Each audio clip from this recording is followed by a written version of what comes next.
السلام عليكم ورحمة الله وبركاته. الحمد لله رب العالمين، والصلاة والسلام على سيد المرسلين وعلى آله وأصحابه أجمعين. أما بعد، فأعوذ بالله من الشيطان الرجيم. بسم الله الرحمن الرحيم. يريدون ليطفئوا نور الله بأفواههم والله متم نوره ولو كره الكافرون. هو الذي أرسل رسوله بالهدى ودين الحق ليظهره على الدين كله ولو كره المشركون. صدق الله العظيم. وقال تعالى: ولله على الناس حج البيت من استطاع إليه سبيلا ومن كفر فإن الله غني عن العالمين. صدق الله العظيم. تمام تعریف حمد و ستائش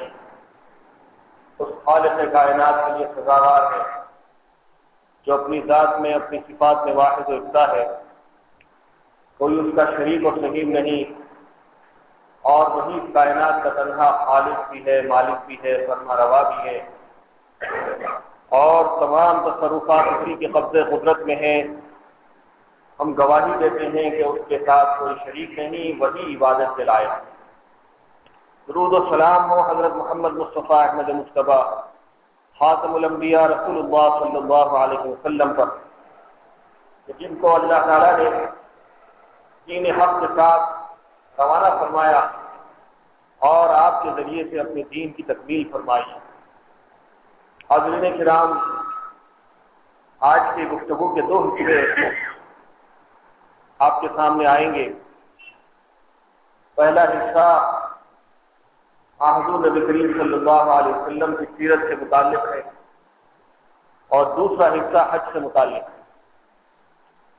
دونوں باتیں انتہائی اہم ہیں اور موجودہ حالات کے تقاضوں پر مشتمل ہیں۔ جس طرح سے آج کے اس پرفتن ماحول میں، جہاں پر مسلمانوں کے اوپر ہر طرف سے الغار ہے، ان کو جسمانی طور پر، مالی طور پر نقصان پہنچانے کی سازشیں دشمنوں کی جانب سے کی جا رہی ہیں، وہیں پر ان کے دین اور اسلام اور ایمان پر بھی مستقل حملوں کا سلسلہ جاری ہے، اور یہ سلسلہ ختم ہوتا ہوا نظر نہیں آتا۔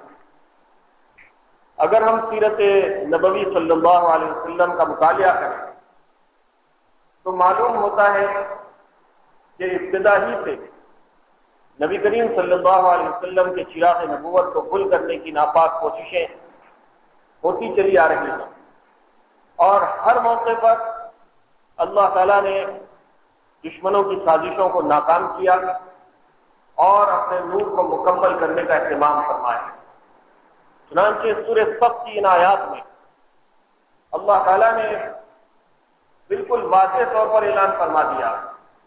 کہ یریدون لیطفئوا نور اللہ بافواہہم واللہ متم نورہ ولو کرہ الکافرون۔ لوگ چاہتے ہیں کہ اپنے منہ کی پھوکوں سے چراغ کو بجھا دیں۔ نبی صلی اللہ علیہ وسلم کو، آپ کی ذات اقدس کو، آپ کی حیات طیبہ کو، آپ کے اخلاق حسنہ کو، آپ کی سیرت پاک کو، آپ کے لائے ہوئے دین کو، آپ کی طرف سے پیش کیے گئے عقیدہ توحید کو مسخ کر کے، غلط طریقے سے اس کو توڑ مروڑ کر دنیا کے سامنے پیش کیا جائے اور اپنی ہوا و نفس کا کھل کر اظہار کیا جائے۔ دنیا جو نفس پرستی کے اندر مبتلا ہے، مادہ پرستی کے اندر مبتلا ہے، دور جاہلیت میں بھی اسی طرح مادہ پرستی اور نفس پرستی کے اندر مبتلا تھی، اور اس زمانے میں یہی رسوم جاہلیت جو پورے بام عروج پر پہنچ چکے تھے، وہ کبھی بھی نہیں چاہتے تھے کہ دنیا کے سامنے صحیح عقیدہ آئے، صحیح اخلاق کی تعلیم دنیا کے سامنے پیش کی جائے، عورتوں کے، بچوں کے، کمزوروں کے، غلاموں کے حقوق کا تحفظ کیا جائے، دنیا میں انصاف قائم کیا جائے۔ اللہ کو ایک خدا کے طور پر تسلیم کیا جائے، اس زمانے میں بھی دنیا یہ بات نہیں چاہتی تھی اور آج کی دنیا بھی یہ بات نہیں چاہتی۔ چنانچہ آج کی اس نشست میں حضور نبی کریم صلی اللہ علیہ وسلم کی حیات طیبہ کا ایک ایسا واقعہ میں آپ کے سامنے پیش کرنے جا رہا ہوں جس سے ہم کو بہت سے سبق ملتے ہیں، اور اس میں ایک اہم سبق یہ ملتا ہے کہ نبی کریم صلی اللہ علیہ وسلم انتہائی حکمت و دانائی کے ساتھ، انتہائی دور بینی کے ساتھ اور بہت دور کا ویژن رکھتے ہوئے آپ صلی اللہ علیہ وسلم نے تبلیغ دین کا کام کیا، جہاں پر آپ نے اخلاق حسنہ، قوت برداشت، حلم و بردباری اور لوگوں کی اذیت رسانیوں پر صبر کا مظاہرہ کیا، وہیں پر دشمنوں کی سرکوبی کے لیے آپ نے جہاد کا بھی اہتمام کیا، اور عین ایسے موقع پر جبکہ دشمن کی سرکوبی کے لیے جہاد کیا جا رہا ہے، دشمنوں کو زیر کرنے کے لیے تلوار کا استعمال کیا جا رہا ہے، ایسے ہی موقعوں پر آپ صلی اللہ علیہ وسلم نے اخلاق کی تلوار کا بھی مظاہرہ کیا۔ یہ دونوں چیزوں کا ہم کو حضور صلی اللہ علیہ وسلم کی سیرت میں امتزاج ملتا ہے، اور اسی کو غور سے پڑھنے اور سمجھنے کے لیے آپ صلی اللہ علیہ وسلم کی حیات طیبہ کا ایک واقعہ میں آپ کے سامنے پیش کرنے جا رہا ہوں۔ دیکھیے، حضور صلی اللہ علیہ وسلم کی زندگی دو حصوں پر مشتمل ہے، اور خاص طور سے بعثت کے بعد کی زندگی۔ آپ صلی اللہ علیہ وسلم کی زندگی کا پہلا حصہ مکی دور کا ہے۔ یہ وہ دور ہے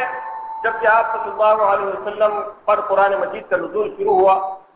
اور آپ نے تمام اہل مکہ کو جمع کیا، ان کو توحید کی دعوت دی، اور صاف طور پر اعلان کر دیا کہ اللہ ہی عبادت کے لائق ہے، اللہ کے سوا کوئی عبادت کے لائق۔ یہ بات مشرکین مکہ کو پسند نہیں آئی، اور لوگوں نے آپ کے خلاف دشمنی کا، تعصب کا، ایذا رسانی کا ایک نہ ختم ہونے والا سلسلہ جاری کر دیا۔ نتیجہ یہ ہوا کہ آپ صلی اللہ علیہ وسلم کو 13 سال تک سخت تکالیف پیش آئی، مارا گیا، پیٹا گیا، کانٹے بچھائے گئے، پتھر برسائے گئے، اوجھڑیاں ڈالی گئیں، کچرا ڈالا گیا، آپ کی صاحبزادیوں کو طلاق دلوایا گیا، صحابہ کرام کے اوپر مصائب و آلام کا ایسا سلسلہ جاری ہوا کہ تپتی ہوئی ریت کے اوپر گھسیٹا جاتا رہا، اور سینے پر پتھر کی سیل رکھی جاتی رہی، کوڑوں کی برسات ہوتی رہی، اور بہت سے واقعات پیش آتے رہے۔ ان تمام واقعات کے دوران میں حضور صلی اللہ علیہ وسلم کی شان میں گستاخی کے واقعات بھی پیش آتے رہے، اور آپ صلی اللہ علیہ وسلم کو بدنام کرنے کے لیے، آپ کی کردار کشی کرنے کے لیے مختلف حربے مشرکین مکہ نے استعمال کیے، اور حج کے لیے آنے والے حجاج کی محفلوں میں جاتے تھے، اور حضور صلی اللہ علیہ وسلم کے تعلق سے بدگمانیاں لوگوں کے درمیان میں پھیلانے کی کوشش کرتے تھے، اور واضح طور پر ان کو تلقین کی جاتی تھی کہ دیکھو ہمارے شہر میں ایک شخص ہے جس کا نام محمد ہے صلی اللہ علیہ وسلم، وہ نعوذ باللہ ان لوگوں کے مطابق دیوانہ ہے، پاگل ہے، شاعر ہے، کاہن ہے، عجیب عجیب باتیں کرتا ہے، اپنے راستے سے بھٹکا ہوا ہے، اپنے آبائی دین کو اس نے چھوڑ دیا ہے، وہ تمام معبودوں کا انکار کرتا ہے، اپنے باپ دادا کے رسم و رواج کو چھوڑ کر ایک نئے دین، ایک نئے مذہب کی طرف دعوت دیتا ہے۔ اس طرح سے لوگوں کو انہوں نے بہکانے کی کوشش کی، لیکن نتیجہ ہمیشہ الٹا نکلتا ہے۔ جب دشمنوں کی طرف سے ایسی سازشیں کی جاتی رہیں تو حج کے لیے آنے والے عازمین حج میں سے بہت سے لوگوں کے دلوں میں ایک جستجو پیدا ہوئی کہ جب کسی شخص کے متعلق اتنا پروپیگنڈا کیا جا رہا ہے تو ہم کو بھی جاننا چاہیے کہ آخر محمد کیسے شخص ہیں، ان کی تعلیمات کیا ہیں، ان کی ہستی کیا ہے، کس وجہ سے لوگوں نے ان کے خلاف اتنی دشمنی کا بیڑا اٹھایا ہے۔ چنانچہ اللہ کی توفیق کے مطابق کچھ لوگ آپ صلی اللہ علیہ وسلم کی خدمت میں حاضر ہوتے، آپ کے اخلاق، آپ کی کردار، آپ کی طرف سے قرآن کی آیات کو سنتے اور آپ کی زندگی کا مشاہدہ کرتے اور ایمان کے دائرے میں داخل ہو جاتے۔ یہ سلسلہ چلتا رہا، یہاں تک کہ آپ صلی اللہ علیہ وسلم کو لوگوں نے اتنا مجبور کیا کہ آپ کو ہجرت کر کے مدینہ جانا پڑا، اور جب آپ مدینہ تشریف لے گئے تو وہاں پر آپ صلی اللہ علیہ وسلم کو مدینے کے جو قبائل تھے ان میں تو دین کی تبلیغ کا کام چل رہا تھا، اور آہستہ آہستہ لوگ دائرے اسلام کے اندر داخل ہوتے چلے جا رہے تھے، لیکن اس میں دو طبقوں کا اضافہ ہوا۔ مکے میں مسلمان اور مشرک دو ہی قسم کے لوگ تھے، لیکن جب مدینے میں آئے تو یہاں پر ایک طبقہ ایسا مسلمانوں کے ساتھ شامل ہو گیا جو ظاہر میں کلمہ پڑھتا تھا لیکن دل میں کفر رکھتا تھا۔ ایسے لوگوں کے متعلق قرآن مجید نے منافق کا لفظ استعمال کیا، تو منافقین کا ایک طبقہ مسلمانوں کے درمیان میں پروان چڑھنے لگا، اور دوسرا طبقہ وہ تھا جو مدینے کا اعتراف یہودیوں کا تھا، اور یہ یہودی بھی اسلام کے خلاف مختلف قسم کی سازشیں روزانہ تیار کیا کرتے تھے۔ جس طرح سے مکے کے مشرکین کی طرف سے مدینے پر حملے کا ڈر تھا، اور جنگ بدر اور جنگ احد ہو چکی تھی، اور مشرکین مکہ ہمیشہ اس بات کی کوشش میں لگے رہتے تھے کہ محمد صلی اللہ علیہ وسلم مکے سے تو بچ کے مدینہ چلے گئے، لیکن محمد اور ان کے ساتھیوں کو مدینے میں بھی چین سے نہیں رہنے دینا چاہیے۔ چنانچہ بدر کے موقع پر، احد کے موقع پر، اور مختلف طریقے سے مدینے کے مسلمانوں کو اور آپ صلی اللہ علیہ وسلم کو پریشان کرنے کا سلسلہ جاری تھا۔ اسی سلسلے میں ایک سازش یہودیوں کی طرف سے بھی ہو رہی تھی، اور مدینے کے اطراف میں جو یہودی قبائل رہتے تھے ان میں مدینے سے 9 منزل کی مسافت پر ایک قبیلہ تھا، اس کا نام تھا قبیلہ بنی مستلق، اور حضور صلی اللہ علیہ وسلم کو پتہ چلا کہ بنی مستلق کی جانب سے بھی مدینے پر حملہ کرنے کی کوشش ہو رہی ہے۔ چنانچہ آپ صلی اللہ علیہ وسلم نے صحابہ کرام کا ایک وفد بنو مستلق کی جانب جاسوسی کے لیے روانہ فرمایا، اور جاسوسی سے اس بات کا پتہ چلا کہ یہ بات بالکل درست ہے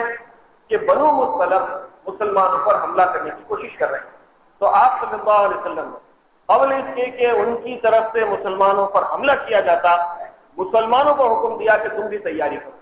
چنانچہ مسلمان تیار ہوئے اور آپ صلی اللہ علیہ وسلم نے بنو مستلق پر حملہ کیا، جہاد ہوا، اور بہت سے سردار بنو مستلق کے اور وہاں کے ان کے جو سپاہی تھے وہ میدان چھوڑ کر فرار ہو گئے، لیکن ہر فوج میں کچھ جانباز ہوتے ہیں، کچھ بہادر لوگ ہوتے ہیں، اور وہ اپنے مقصد کی کامیابی تک میدان چھوڑنے کے لیے تیار نہیں ہوتے۔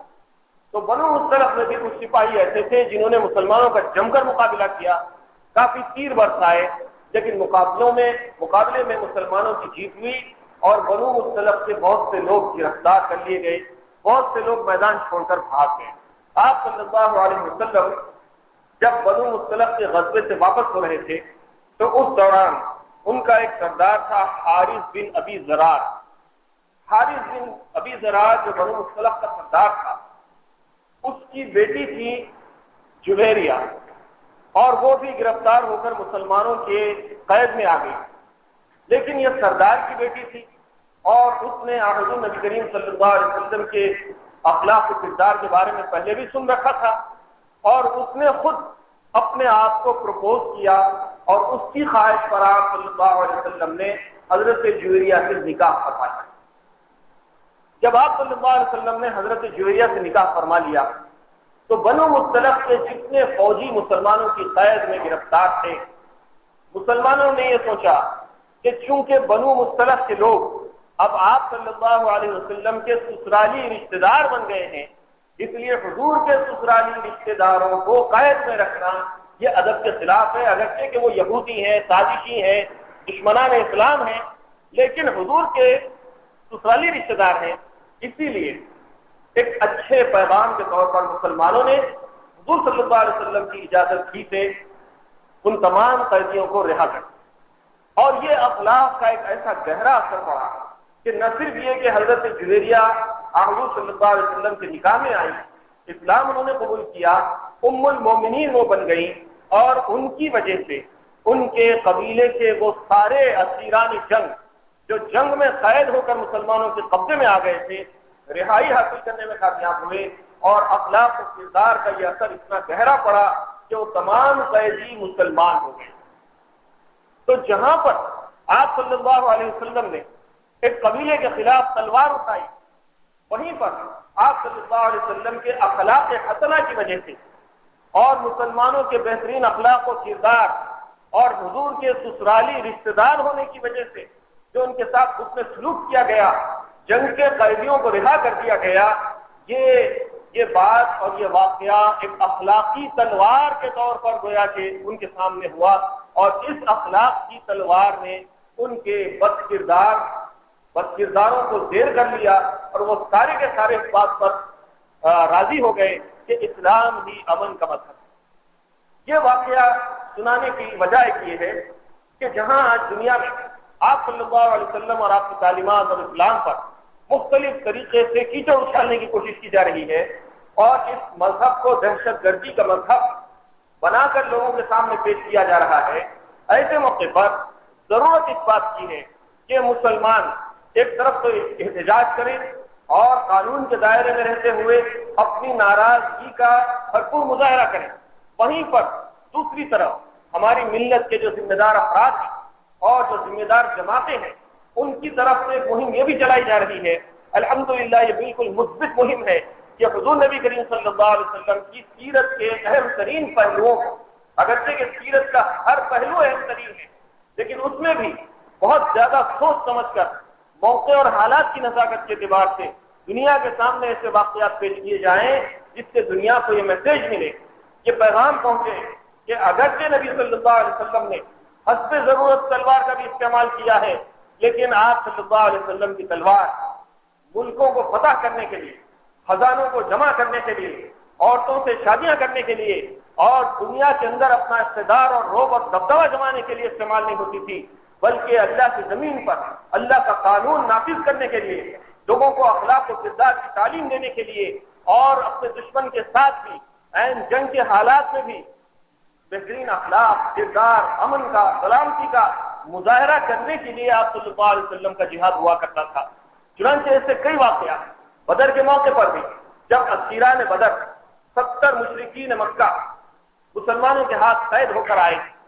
اور اس موقع پر آپ صلی اللہ علیہ وسلم نے ایک قیدی، اس میں خود حضور صلی اللہ علیہ وسلم کے داماد تھے، اور ان کو جو حضرت زینب کے شوہر تھے، ان کو دیکھا گیا کہ ان کی رسیاں یا زنجیریں بہت سختی کے ساتھ کسی گئی ہیں، اور وہ درد اور تکلیف کی شدت سے کراہ رہے ہیں۔ تو آپ صلی اللہ علیہ وسلم نے حکم دیا کہ ان کی رسیوں کو ڈھیلا کر دیا جائے، اور جب ان کی رسیوں کو ڈھیلا کیا گیا تو آپ صلی اللہ علیہ وسلم نے حکم دیا کہ تمام قیدیوں کی رسیوں کو ڈھیلا کر دیا گیا، سب کی رسیوں کو ڈھیلا کر دیا گیا۔ اور پھر یہی نہیں بلکہ حکم دیا گیا کہ تم میں سے جو شخص رہائی چاہتا ہے اور وہ پڑھا لکھا ہے تو ہمارے بچوں میں سے 10 بچوں کو پڑھنا لکھنا سکھا دے، اور اگر کوئی قیدی پڑھا لکھا ہمارے 10 بچوں کو پڑھنا لکھنا سکھا دے گا تو ہم اس کو رہا کر دیں۔ چنانچہ بہت سارے وہ قیدی پڑھے لکھے جو تھے، انہوں نے مدینے کے 10 لڑکوں کو تعلیم دی، پڑھنا لکھنا سکھایا، اور اس کے نتیجے میں ان کو رہائی نصیب ہوئی۔ ایسے بہت سے واقعات ہیں جس میں نبی صلی اللہ علیہ وسلم کی حیات طیبہ کے ایسے اہم ترین پہلو ہمارے سامنے ابھر کر آتے ہیں، جس کو اگر ہم اپنے ملنے جلنے والوں، اٹھنے بیٹھنے والوں میں، دفتر میں ساتھ کام کرنے والوں میں، اور کالج میں، اسکول میں، مدرسوں میں، اور اپنے اپنے مقامات پر اپنے ساتھیوں کے سامنے گفتگو کے دوران میں اگر پیش کریں تو لوگوں کے ذہنوں کے اوپر جو کچرا آ گیا ہے، جو غبار آ گیا ہے، اور جو بادل آ گیا ہے، وہ چھٹ سکتا ہے، وہ دھل سکتا ہے، اور جو غلط فہمیاں اسلام اور پیغمبر اسلام کے متعلق دنیا کے سامنے پیش کی جا رہی ہے، اس کا بڑی حد تک کے مداوع ہو سکتا ہے۔ اسی لیے ان واقعات کو ہمارے سامنے آتے رہنا چاہیے، ہم خود بھی مطالعہ کریں، اور خطبات کے ذریعے سے، تقاریر کے ذریعے سے، دروس کے ذریعے سے، مہم کے ذریعے سے، کیمپینز کے ذریعے سے، کہ ایسے پہلو ہمارے سامنے آئے تاکہ ہم لوگوں کے سامنے کھل کر اور ان کی آنکھوں میں آنکھیں ڈال کر اور ہمارے پیغمبر پر اچھالے جانے والے کیچڑ کا منہ توڑ جواب دینے کے پوزیشن میں رہیں۔ حاضرین کرام، آپ صلی اللہ علیہ وسلم کی اخلاق و کردار کے اور بھی بہت سے واقعات بنو مختلف کے اس واقعے میں ہم کو ملتے ہیں۔ جب مسلمان واپس ہو رہے تھے تو راستے میں ایک منزل پر مسلمان پڑاؤ ڈالے ہوئے تھے اور ایک جگہ پانی کے لینے پر حضرت عمر رضی اللہ تعالیٰ عنہ کے غلام اور ایک انصاری صحابی میں تھوڑی سی بحث و تکرار ہو گئی اور بحث کسی حد تک بڑھ گئی، یہاں تک کہ انصار نے انصاری صحابہ کو آواز دی اور مہاجرین نے مہاجرین کو آواز دی۔ آپ جانتے ہیں کہ جو لوگ مکے سے ہجرت کر کے مدینہ گئے تھے، ٹوٹے پیٹے تھے، بے سر و سامانی کی حالت میں تھے، اور جب مدینہ گئے تو حضور صلی اللہ علیہ وسلم نے مدینے کے ایک انصاری کو اور مکے سے آنے والے ایک مہاجر کو آپس میں بھائی بنا دیا، اور انصار صحابہ نے مہاجرین پر اپنا سب کچھ قربان کر دیا تھا، ہر چیز کو آدھا آدھا کر کے تقسیم کر دیا تھا۔ اخوت و بھائی چارگی اور اسلامک بردرہڈ کا ایک بے مثال نمونہ تاریخ اسلام میں بلکہ تاریخ انسانیت میں ہمارے سامنے سیرت میں ہم کو ملتا ہے۔ چنانچہ جب یہ موقع پیش آیا کہ انصار ایک طرف جمع ہو گئے، مہاجر ایک طرف جمع ہو گئے، تو اس موقع پر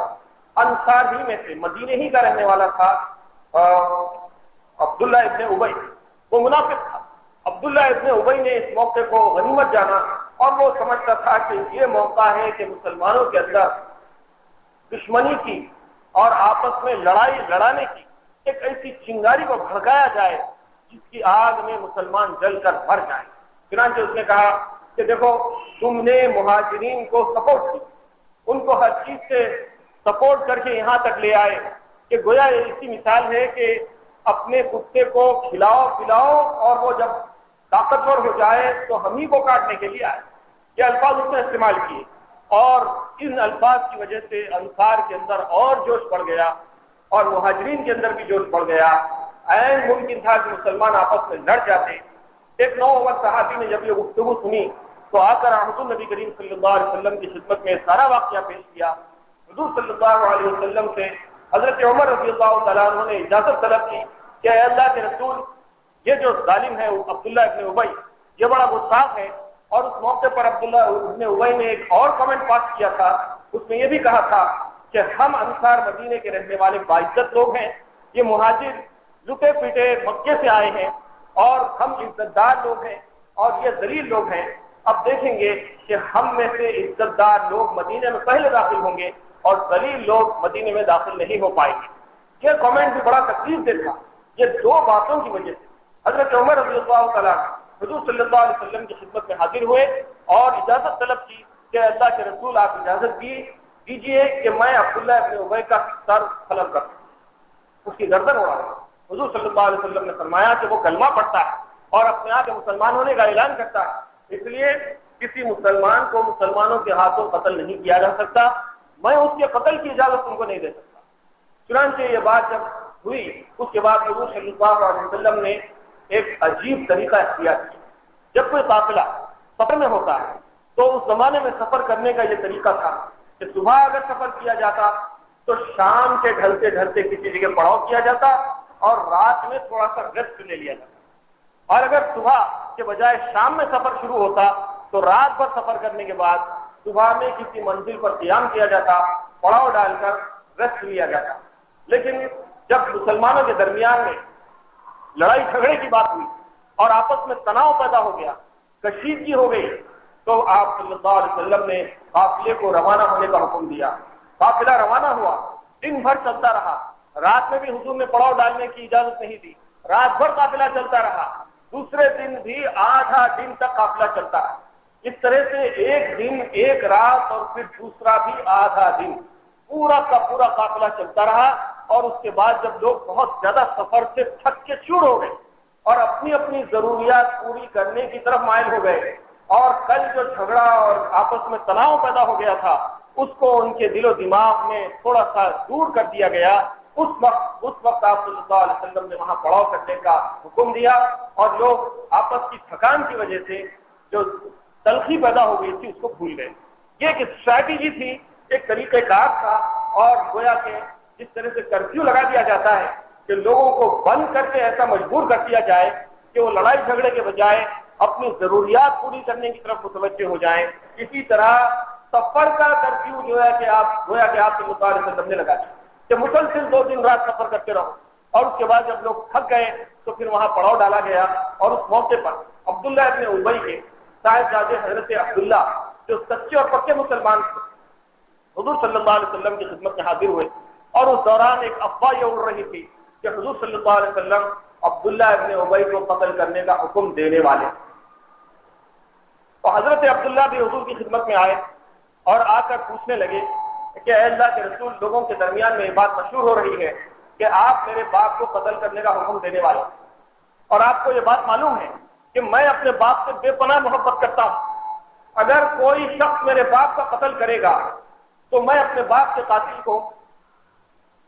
کبھی برداشت نہیں کر سکتا، اس لیے میں چاہتا ہوں کہ اگر آپ میرے باپ کو قتل کرنے کا حکم دینے والے ہیں تو آپ مجھے اجازت دیجیے کہ میں خود اپنے باپ کو قتل کروں اور اس کا سر لا کے آپ کے قدموں میں رکھوں۔ اس موقع پر بھی اللہ کے رسول صلی اللہ علیہ وسلم نے حضرت عبداللہ سے کہا کہ نہیں، عبداللہ ابن ابی بھی مسلمان ہے، وہ کلمہ تو پڑھتا ہے، اس لیے میں کسی نام کے مسلمان کو بھی قتل کرنے کا حکم نہیں دیتے۔ اس موقع پر آپ صلی اللہ علیہ وسلم نے حضرت عمر کو بلایا اور کہا کہ دیکھو عمر، کل تم مجھ سے اجازت طلب کر رہے تھے کہ عبداللہ ابن ابی کو قتل کر دیا جائے، لیکن جو طریقہ کار میں نے اختیار کیا اس کے نتیجے میں آج عبداللہ ابن ابی کا بیٹا خود آ کر مجھ سے اجازت طلب کر رہا ہے کہ وہ اپنے باپ کو قتل کر کے اس کا سر لا کے میرے قدموں میں ڈال دے گا۔ اس موقع پر حضرت عمر رضی اللہ تعالیٰ عنہ نے عرض کیا کہ اللہ کے رسول، بے شک میری رائے کے مقابلے میں آپ کی رائے میں اللہ نے برکت رکھی۔ یہ ایسے واقعات اس سے معلوم ہوتا ہے کہ حضور نبی کریم صلی اللہ علیہ وسلم کی حیات طیبہ، آپ کی سیرت پاک انتہائی حکمت و دانائی پر مشتمل تھی۔ آپ صرف اللہ کے مقدس رسول ہی نہیں تھے، بلکہ آپ نے دنیا کو دنیا بانی اور جہاں بانی کا سبق دیا، اور اپنوں کے ساتھ اور غیروں کے ساتھ کس طرح کا برتاؤ رکھا جانا چاہیے، جنگ میں کیا طریقہ کار ہونا چاہیے، امن میں کیا طریقہ کار ہونا چاہیے، آپس کی خلفشار کے درمیان میں مسلمان کو متحد رکھنے کے لیے کیا طریقہ کار اختیار کرنا چاہیے، یہ تمام تعلیمات آپ صلی اللہ علیہ وسلم کی حیات طیبہ اور سیرت پاک سے ہم کو ملتی۔ حاضرین کرام، اس موقع پر جبکہ حج کا موسم چل رہا ہے اور اللہ تعالیٰ نے مسلمانوں کو حج فرض کر دیا ہے زندگی میں ایک بار، قرآن پاک میں ارشاد ہے کہ وَلِلَّهِ عَلَى النَّاسِ حِجُّ الْبَيْتِ مَنِ اسْتَطَاعَ إِلَيْهِ سَبِيلًا، اللہ تعالیٰ نے ان لوگوں کے اوپر حج کو فرض کر دیا ہے جو حج کا سفر کرنے کی استطاعت رکھتے ہیں۔ اللہ کے رسول صلی اللہ علیہ وسلم نے فرمایا کہ اگر کوئی آدمی اتنی استطاعت رکھتا ہے کہ اپنے مقام سے بیت اللہ کو جائے اور سفر کا خرچہ برداشت کر سکے تو اس کو چاہیے کہ وہ حج ادا کرے۔ کسی پر حج فرض ہو گیا اور وہ حج ادا کیے بغیر مر گیا تو چاہے وہ یہودی ہو کر مرے، چاہے وہ نصرانی ہو کر مرے، اس کو اس کی کوئی پرواہ نہیں۔ اس لیے مسلمانوں کا یہ ابتدائی سے طریقہ رہا ہے کہ دنیا کے کونے کونے سے مسلمان سمٹ کر آتے ہیں، لاکھوں کی تعداد میں آتے ہیں اور ہر سال فریضہ حج ادا کرتے ہیں، جہاں پر اللہ کے گھر کا طواف کیا جاتا ہے اور عرفات میں، مینا میں، مزدلفہ میں عبادتیں کی جاتی ہیں، اللہ کو یاد کیا جاتا ہے۔ وہیں پر دنیا سے آنے والے ہر حاجی کا یہ عقیدہ ہے کہ وہ جس طرح سے اللہ کا بندہ ہے اسی طرح سے وہ رسول اللہ کا غلام بھی ہے، اور احادیث کی روشنی میں حاجیوں کی تربیت کی جاتی ہے کہ دنیا چاہے حضور صلی اللہ علیہ وسلم کی شان میں کتنی ہی گستاخی کیوں نہ کرے، آپ کے کردار کو مست کر کے لوگوں کے سامنے پیش کرنے کی کوشش کیوں نہ کرے، مسلمانوں کے دلوں میں جو عشق رسول کی چنگاری ہے، جو عشق رسول کی آگ ہے، اس کو بجھانے کی دنیا چاہے کتنی ہی کوشش کیوں نہ کرے۔ دنیا دیکھتی ہے ہر سال، بلکہ اب تو سال کے 12 مہینے عمرے کے نام پر بھی لوگ جاتے ہیں، اور حج کے موقع پر تو صورتحال یہ ہوتی ہے کہ دنیا کے کونے کونے سے 200 سے 250 تک ممالک، اور کوئی ملک ایسا نہیں ہے جہاں پر مسلمان نہ رہتے بستے ہوں۔ ہر جگہ سے لاکھوں کی تعداد میں پروانہ وار عاشقان رسول جہاں بیت اللہ کا طواف کرنے کے لیے آتے ہیں، حج بیت اللہ کرتے ہیں، وہیں زیارت رسول اللہ صلی اللہ علیہ وسلم کے لیے مدینہ طیبہ پر حاضری دینے کے لیے وہاں پر حاضر ہو جاتے ہیں۔ اب ہر حاجی جو حج بیت اللہ کے لیے جاتا ہے وہ اللہ کے گھر کا حج بھی کرتا ہے، رسول اللہ کے دیار کی زیارت بھی کرتا ہے۔ اس موقع پر حجاج کرام سے گزارش ہے کہ جب آپ اللہ کے گھر کو جائیں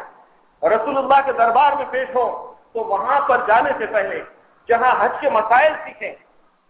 حج کے بارے میں واقفیت حاصل کریں، ٹریننگ کلاسز اٹینڈ کریں، تربیت آپ حاصل کریں، حج کے مسائل سیکھیں، احرام کے مسائل سیکھیں، عمرہ اور صحیح کے مسائل سیکھیں، حج اور قربانی کے مسائل سیکھیں، ربی جمار کے مسائل سیکھیں، وہیں پر آپ سے گزارش ہے کہ اپنے پیارے رسول صلی اللہ علیہ وسلم کی سیرت کا مطالعہ بھی کریں۔ اور جب آپ حج کے لیے تشریف لے جائیں تو آپ کو یہ بات یاد رہے کہ مکہ وہ شہر ہے جہاں آپ کے ہمارے آقا رسول اللہ صلی اللہ علیہ وسلم نے جنم لیا تھا، اور مکے ہی میں آپ پیدا ہوئے۔ آپ کا بچپن کیسی گلیوں میں گزرا ہوگا، آپ کی جوانی کیسی گلیوں میں گزری ہوگی، کن مکانات میں آپ رہا کرتے تھے، سیرت کے وہ اہم واقعات کہاں کہاں پیش آئے، کہاں ہے وہ ندوہ جہاں پر حضور کے خلاف سازش ہوا کرتی تھی، کہاں ہے آپ صلی اللہ علیہ وسلم کے حجرات جہاں پر آپ اپنے ازواج مطہرات کے ساتھ زندگی گزارا کرتے تھے، کہاں ہے بی بی آمنہ کا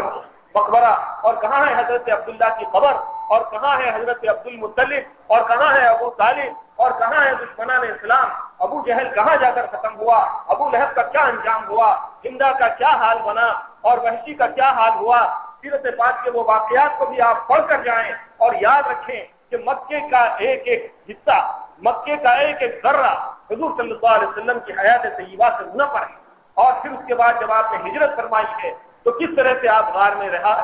آپ نے 3 دن اور رات گزارے، اور کس طرح سے کس راستے سے مکے کے اس مدینے کو آپ تشریف لے گئے، کہاں پر آپ نے مسجد بنوائی، کس طرح سے آپ صلی اللہ علیہ وسلم نے مدینے میں داخلہ حاصل کیا، اور مدینے میں آپ صلی اللہ علیہ وسلم کا کیسے استقبال کیا گیا،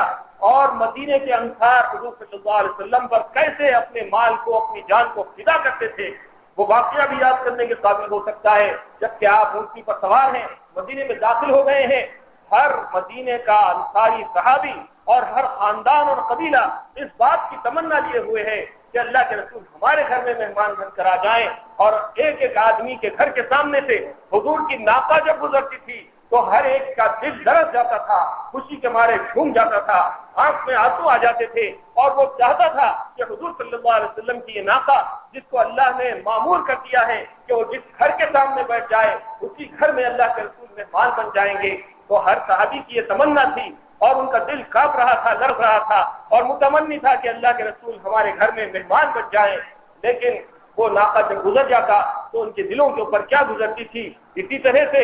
جانے والا ہر حاجی اس بات کی تمنا لے کر جاتا ہے کہ میں بھی اللہ کے رسول کے دیار میں اپنی جان قربان کر دوں، ہماری جان وہیں پر نکل جائے اور مدینے کی زمین ہم کو اپنا پیوند بنا لے۔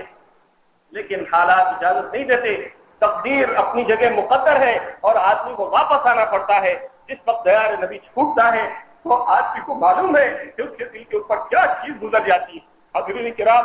جس طرح سے حج کے احکام کو جاننا ضروری ہے، روزے اطہر کی حاضری کے احکام کو جاننا ضروری ہے، اسی طرح سے حضور صلی اللہ علیہ وسلم کی سیرت پاک کا مطالعہ کرنا بھی بہت ضروری ہے۔ جب آپ